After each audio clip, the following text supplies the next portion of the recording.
بسم الله الرحمن الرحيم. Jazakallah khairan. Bismillahirrahmanirrahim. Alhamdulillahi rabbil alamin. Sallallahu wasallam ala nabiyina Muhammad wa ala alihi wa ashabi ajmain. So qala al-musannif rahimahullah fi kitabih Kitab at-Tauhid, Syekhul Islam Al-Imam Muhammad bin Abdul Wahhab rahimahullahu taala. Babu ma jaa min at-taglid biman abadallahu inda qabrin rajulin salih pakaipa ida abada. So naipaliwanag natin nakaraan ang bab, title mismo ng bab. Pagkatapos naipaliwanag na natin yung hadith ni Aisha radhiyallahu anha. So sumunod na hadith, sabi rito walahuma. Lahuma, ang ibig sabihin dito ng salitang lahuma ay Bukhari at saka Muslim. Lahuma. Pag isa lang ang tinutukoy, lahu, di ba? Pag lahuma, dalawa. Ito ay mutanna. Anha, ang tinutukoy dito, anong ibig sabihin ito ng anha, ay si Aisha radhiyallahu anha.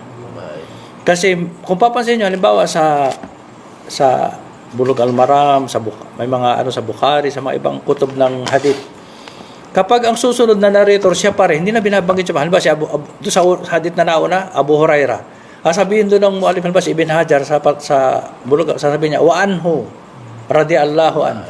Hindi siya sabi an Abu Hurairah, wa anhu. So, ang tinutukoy dito, babae naman, wa anha. Ang tinutukoy dito ay si Aisha. Dahil yung narrator ng unang hadith ay si Aisha.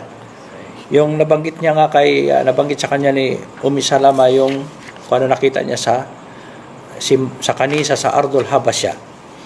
Sabi rito, wa anha qalat. Bakit brother dito sa kalat, hindi sinabing kala? Ha? Babae. Ano yung ta dito? Sa ating pinag-aralan? Anong tawag dito sa ta na ito? Tanit. Tataanit as-sakina. As-sakin.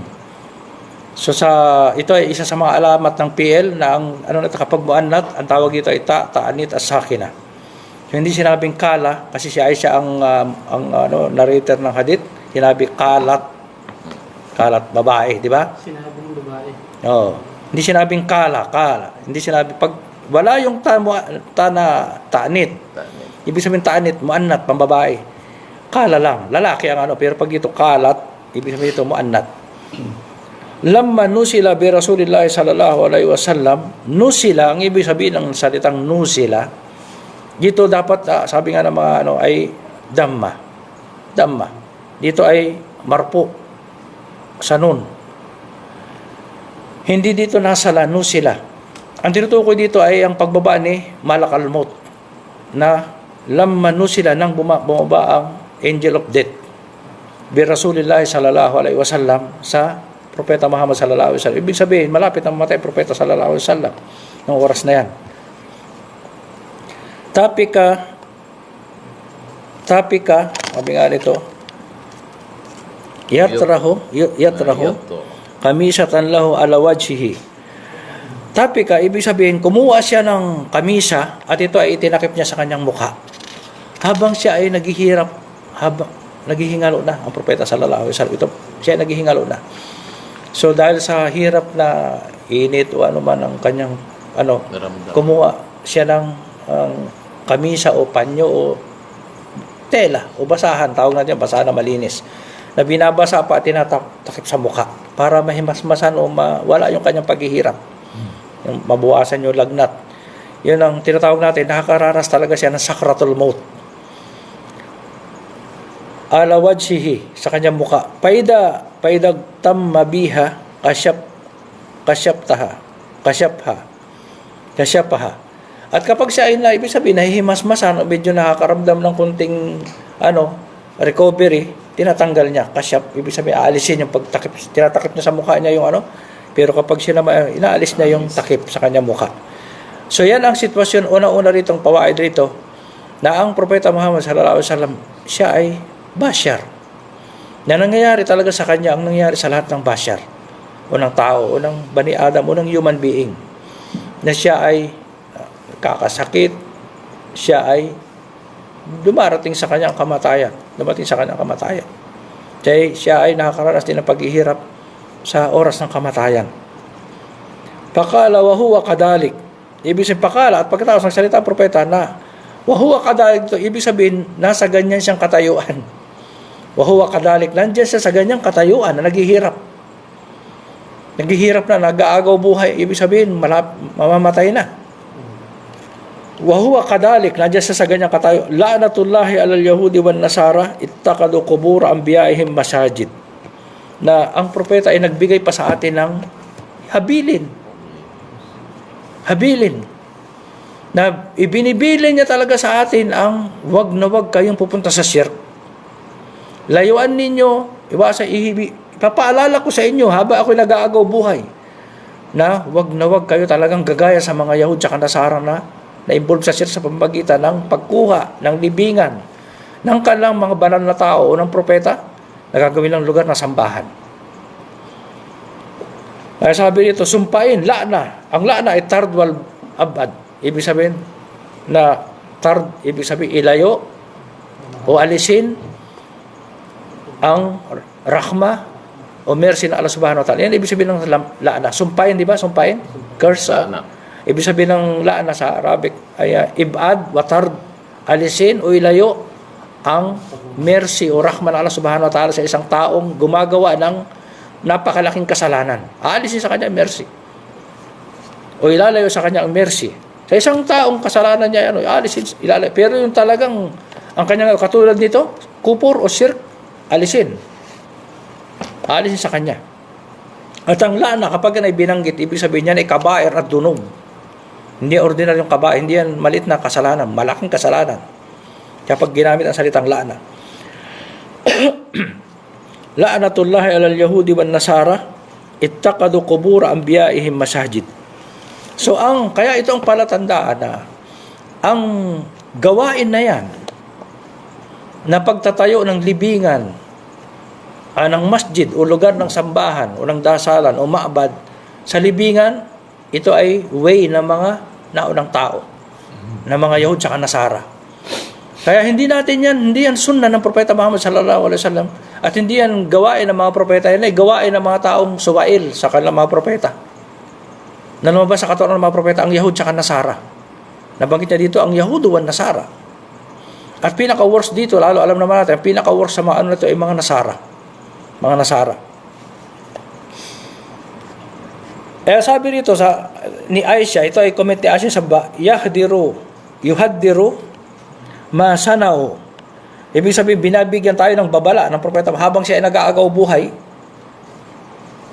Sanao sa kanilang gawain na yan. Sanao yung gawain. Ibig sabihin ng sanao, gawain. Sa kanilang gawain na ibig sabihin yung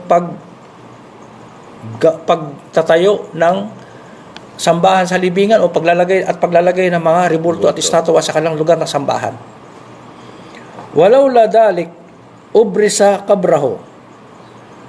At kung hindi, ibig sabihin, hindi dahil dyan, walau la dalik, kung hindi dahil sa bagay na yan, ubrisa kabraho, ibig sabihin dito, papahintulot niya na ang kanyang libingan ilabas. So dito, ubrisa kabraho, gayra annahu kusya an yuttakada masjidan akraja. Nasabi nga rito na kung hindi lamang ang propeta Muhammad sallallahu gayra annahu kusya na hindi siya nangangamba na kunin, na gawin ng mga Muslim katulad ng ginagawa ng mga Nasara kanyang libingan na lagyan ng masjid yung kanyang libingan, yung papayag sana siyang ilibing siya sa labas. Kaya lang yun ang kanyang pinangangamba, kaya hindi niya pinagawa. So ngayon dito, taalik natin dito. Ngayon, ano dito? Una, sabi nga natin ang hukom, sabi nga ng mga ulama. Ano ba sa mga patawa ng Lajma at Daima, si Sheikh Ben Baz, Sheikh Uthaymin, Sheikh Paus, at mga ulama natin lalo sa panahon na ito. Alam ba sila Sheikh Islam Ibn Taymiyyah, Ibn Qayyim rahimahumullah. Na ang masjid halimbawa, ang masjid kapag nakatayo ang masjid at tapos mayroong isang Muslim na siya ay nagbigay ng wasiya o ibig sabihin will na kapag ako'y namatay, ilibing niyo ako sa loob ng masjid o sa palibot ng yan ay bawal. Yan ay pinagbabawal. Ito ay kasama sa tinatawag na itakado masjid. Kung nakukunin natin ang kubur na ang masjid na libingan o ang libingan na masjid. Ang tinutukoy natin dito ay nandyan na yung masjid. Nauna ang masjid. Bawal lagyan ng libingan. Kabilang panig naman, may libingan na tatayuan ng masjid. Libingan tatayuan ng masjid. So kasama siya dito sa sa ruling na ito na bawal tayuan ng masjid ang libingan. At ang karamihan sa mga dyan ay pinagbabawal ang magsala sa masjid na mayroong libingan sa loob. Na nagtayo ng masjid doon sa libingan, bawal magsala. Hindi pinapahintulutan na magsala. Ngayon, abi dito akhraja, nabanggit sa una lahuma, dito naman akhrajahu. Dito ko dito sa babae si Bukhari sa kasi Muslim. Ngayon, dito brother? Ngayon, ito ang ginagamit na mga awam na dalil ay ang kabar ng Propeta Muhammad sallallahu alaihi wasallam sa Madina. Di ba? Sabi na, bakit ang libingan ng Propeta Muhammad sallallahu alaihi wasallam sa Madina nasa loob ng masjid?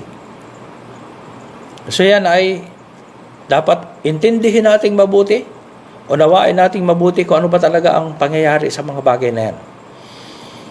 Una sa lahat, na ang libingan ng Propeta Muhammad sallallahu alaihi wasallam hindi nilibing sa loob ng masjid. O ano ba sabihin natin, ano ang nauna sa dalawa na yan? Ang nauna ang Masjid an-Nabawi o ang Masjid ng Propeta Muhammad sallallahu alaihi wasallam sa Madina, nung ito ay kanyang itayo, nakasama ang mga sahaba ridwanullahu alaihim, yan itinayo niya na walang kubur. Buhay pang Propeta sallallahu alaihi wasallam, walang libingan.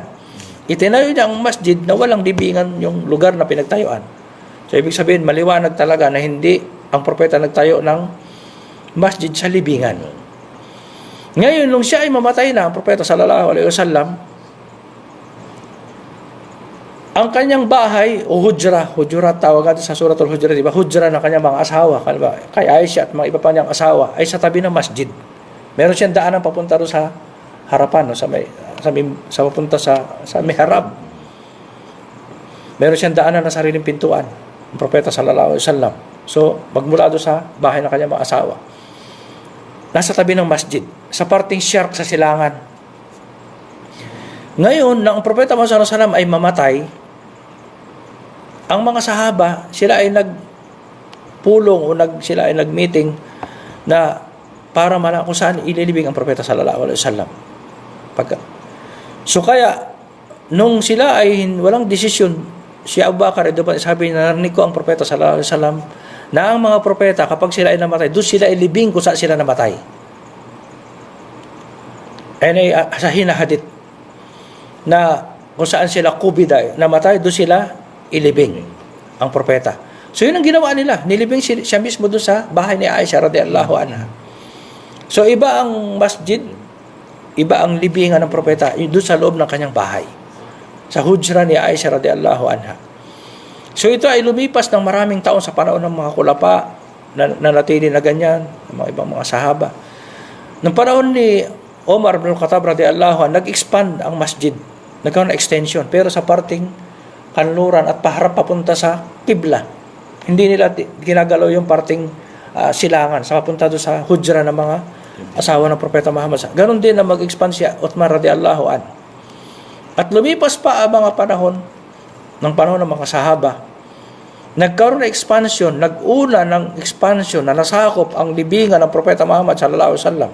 At hindi ito intensyon na masakop nung panahon ni Walid ibn Abdul Malik. At maraming mga ulama at hindi natin matiyak kung meron pang sahaba na nabubuhay sa panahon na yan, pero ang isa sa talagang nagbabawal at nagbigay ng payo sa mga umara ay si Said ibn Musayyab rahimahullah, sa mga kibar at tabi'in. Siya talaga ang nagbabawal, sabi niya, wag niyong ipasok ang libingan ng propeta sallallahu alaihi wasallam sa masjid. So kaya lang, hindi siya talaga na isama, napasok siya sa masjid dahil sa extension sa parting silangan. Halimbawa, ganito ang ng masjid. Ang puro extension papunta at papunta rito. So nung panahon ni Walid ibn Abdul Malik, umi-extend papunta rito sa hujurat o sa hujra ng mga asawa o sa hujra ni Aisha radhiyallahu anha. Pinademolish lahat ang mga libingan ng mga asawa at itinara yung libingan, yung bahay ni Aisha. Si Aisha ay umalis na rin sa bahay na yun. Lalo nung inibing doon si Abu Bakar, ang kanyang tatay, si Omar ibn al-Khattab radhiyallahu anhu. Siya ay ibig sabihin pumasok. Ngayon, si Omar bin Abdul Aziz rahimahullah, ang panglimang, ibig sabihin, isa sa kalipa ng mga, panglimang kalipa, si Muawiyah, di ba? Nung si Omar bin Abdul Aziz, dati siya ay Amir ng Madina. Amir ng Madina, nung panahon na, nung si Walid bin Abdul Malik Al-Marwan, ay in-expand niya yung masjid na tinamaan yung bahay ni Aisha radhiyallahu an.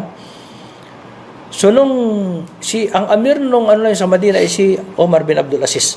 Kaya nung si Omar bin Abdul Aziz, nung siya ay maging amir, na maging kalipa, nang siya maging kalipa, so in-advise sa kanya ng mga ahlul ilm, ng mga ulama, lalo sila, at iba pa mga ulama, na lagyan ng pader o bakod.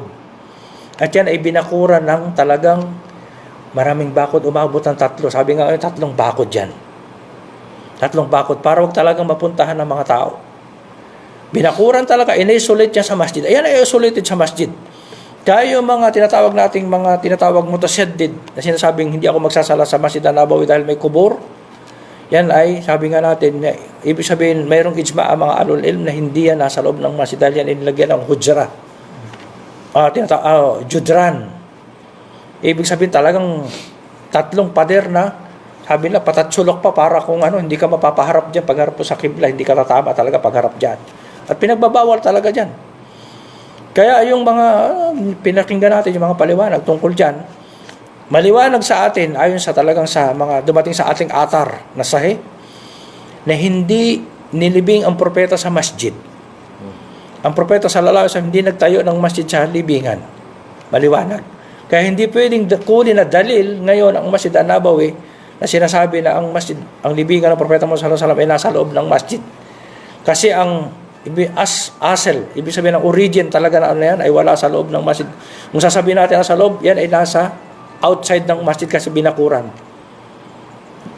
Sabi nga ni Imam Ibn al-Qayyim rahimahullah na ang dua ng propeta Muhammad sallallahu alaihi wasallam ay pinakinggan na dahil sa inilagay na bakod na yan o pader na mga nangasiwa sa Madina sa pamumuno ni Omar bin Abdul Aziz at ang mga tabi'in na mga ulama.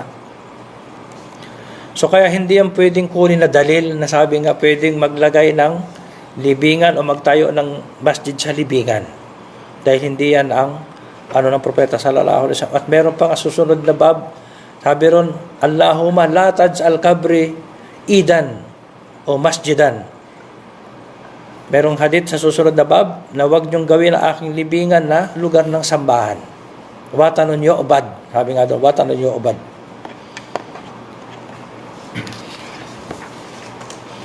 Wali Muslim an Jundub, sabi rito, wali Muslim an Jundub bin Abdullah radhiyallahu an, sami'tu an-nabiy sallallahu alaihi wasallam qabla an yamuta bikamsin wa huwa yaqul. Sa Sahih Muslim, sabi rito, wali Muslim, ibig sabihin sa Sahih Muslim, an Jundub, si Jundub bin Abdullah radhiyallahu an, qal, sami'tu an-nabiy sallallahu alaihi wasallam, narinig ko ang nabi qabla an yamuta bikams wa huwa yaqul. Bago siya 5 araw bago siya mamatay. Yung hadith ni Aisha, ibig sabihin talagang mamatay na, di ba? Itong hadith naman na ito, sabi ni Jundub, na narinig ko ang propeta Muhammad sallallahu alaihi wasallam 5 araw bago siya mamatay. Tutukoy dito 5 araw bago siya mamatay. Wa huwa yaqul, habang siya ay ibig sabihin nakaratay.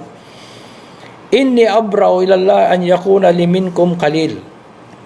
Sabi niya, ako ay bariun, ako ay ibig sabihin, hindi ko tinatanggap. Ako ay malayo, hindi ko tinatanggap. O inosente ako to sa an yakuna li minkum qalil. Ano ang ibig sabihin dito? Na ang propeta Muhammad sallallahu alaihi wasallam, siya mismo as a prophet, ibig sabihin, last of the prophet, bawal siyang kumuha ng qalil sa kanyang ummah. Siya mismo. Sabi niya rito, pa inna Allah qad ittaqadani qalila, dahil ako ay kinuha ng Allah subhanahu wa ta'ala na qalil. Kama ittaqada Ibrahim qalila, katulad na ginawa niya si Ibrahim o kinuha niya si Ibrahim na qalil. Ngayon, ano ibig sabihin ng salitang qalil? Ang ibig sabihin ng salitang qalil, pinaliwanag ni Ibn Qayyim sa kanyang paliwanag na ang mahabba, pagmamahal o pag-ibig o pagmamahal, halimbawa sa Allah subhanahu wa ta'ala, ito ay may martaba, may level. At ang pinakamataas na level ng pagmamahal, mahabba, ay, ang tawag doon ay kulla o kalil.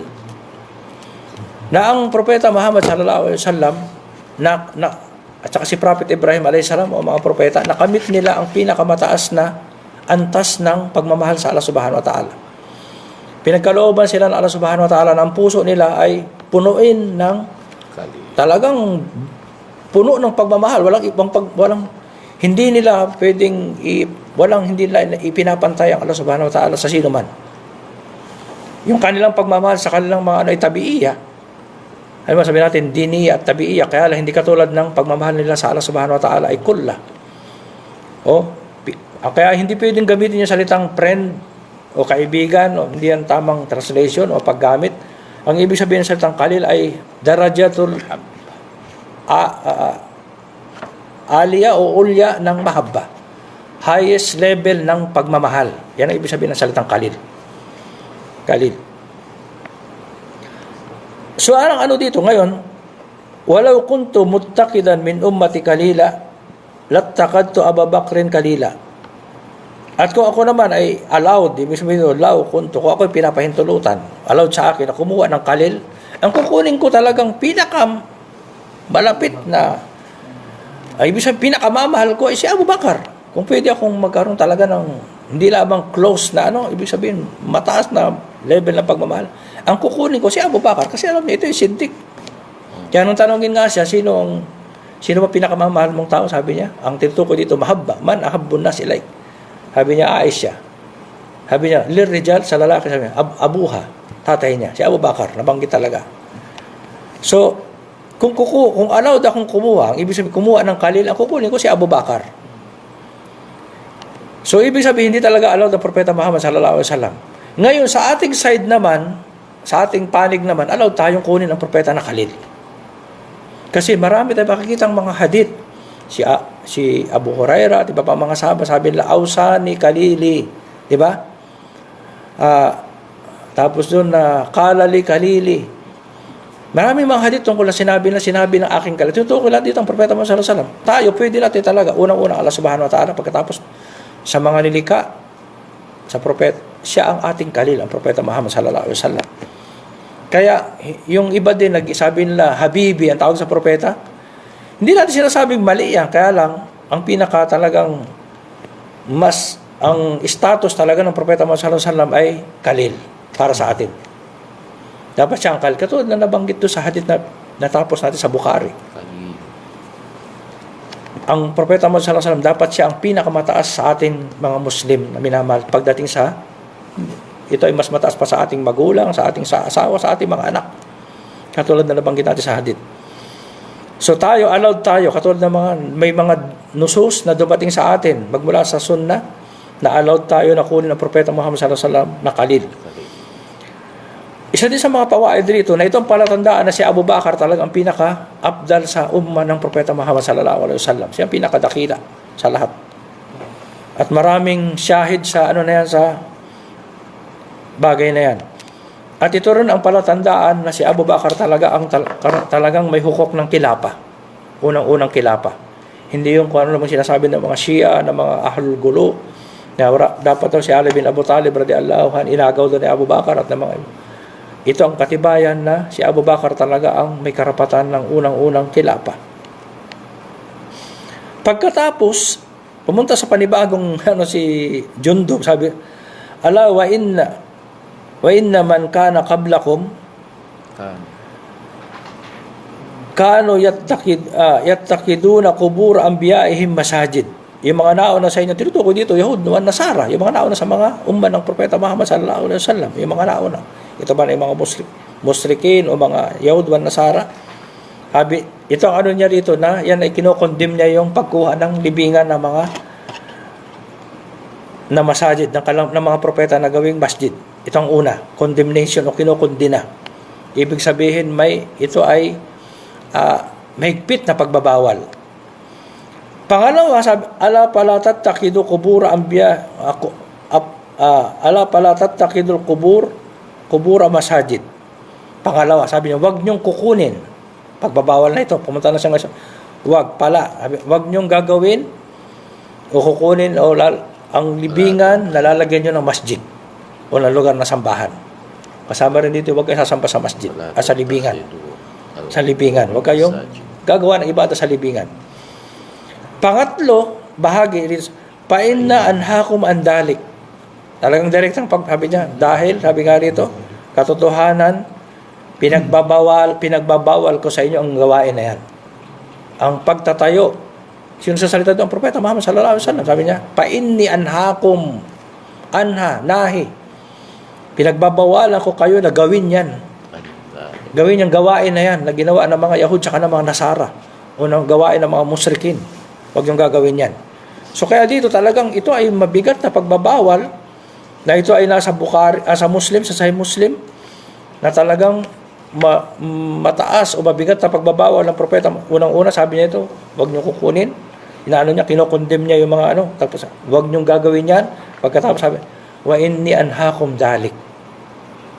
Kaya ito talaga ay palatandaan na ito ay pinapangalagaan ng propeta Muhammad sallallahu alaihi wasallam ang mga bagay na magdadala sa atin papunta sa pagsunod sa mga sunna na mga naunang tao, ng mga Yahud at Nasara, dahil sila ang founder ng mga gawain na yan.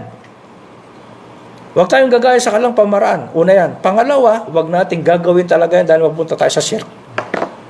Magpunta tayo sa pagtatambal o pagsamba ng maliban sa Allah subhanahu wa ta'ala.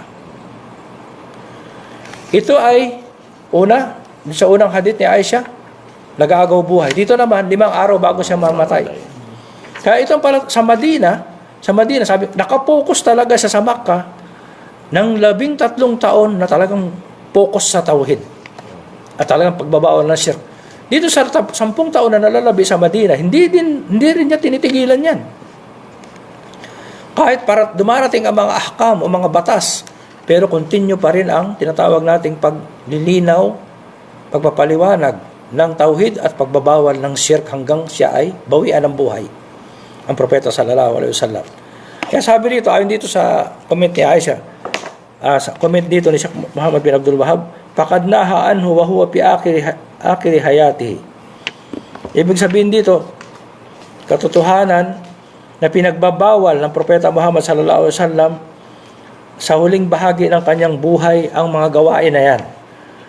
Tumma innahu la'ana wa huwa fi siyaq man pa'alahu. At sinusumpa niya ang mga tao na gagawa niyan na siya ay ibig sabihin nasa katayuan ng siya ay nag-aagaw buhay o malapit ng mamatay. Wasala indaha min dalik wa in lam yubna masjida. At ang pagsasala sa libingan, kahit wala yang itinayo na building na sinasabing masjid, kapag yan ay libingan, kahit walang building, bawal dyan magsala. Bawal dyan magsala. Tinutukoy dito, lam yubna, walang itinayo dyan na masjid sa libingan, bawal dyan magsala. Wa huwa ma'na qawliha, na sinabi nga rito, kusya an yuttaqada masjidan, na siya ay nangangamba, ito ang ibig sabihin na sinabi ni qawliha, sabi ni Aisha, na siya ay nangangamba ang propeta na nakunin ninyong masjid ang kanyang libingan. Pa inna sahabata lam yakunu liyabnu hawla al-qabrihi masjidan. Dahil katotohanan ang mga sahaba ng propeta Muhammad sallallahu alaihi wasallam, hindi talaga sila nagtayo ng masjid sa libingan ng propeta Muhammad sallallahu alaihi wasallam, o hindi sila nagtayo ng masjid sa mga libingan. Hindi ang gawain ng mga unang-una ng mga propeta, ng propeta Muhammad sallallahu alaihi wasallam at ng kanyang mga sahaba. Kasi kung yan ay allowed, yan ay talaga itinatawag natin, kung yan ay mabuting gawa, na malaki ang reward na makakamit natin kapag magtayo tayo ng masjid sa libingan, ang mga sahaba gagawin kaagad yung libingan ng propeta o bahay ni Aisha nung mawala, tatayuan nila ng masjid dyan. Ganon din yung mga tabiin. Kaya lang, hindi na yung ginawa. Ayon din sa paliwanag ni Sheikhul Islam Muhammad bin Abdul Wahhab, hindi ang ginawa ng mga sahaba. Wa kullu mawdi, ibig sabihin, ang mga lugar yusalli fihi yusamma masjidan. Ang lahat ng lugar na tahir, ibig sabihin dito, Tao. na ibig sabihin na pwedeng pagsalahan lahat ng lugar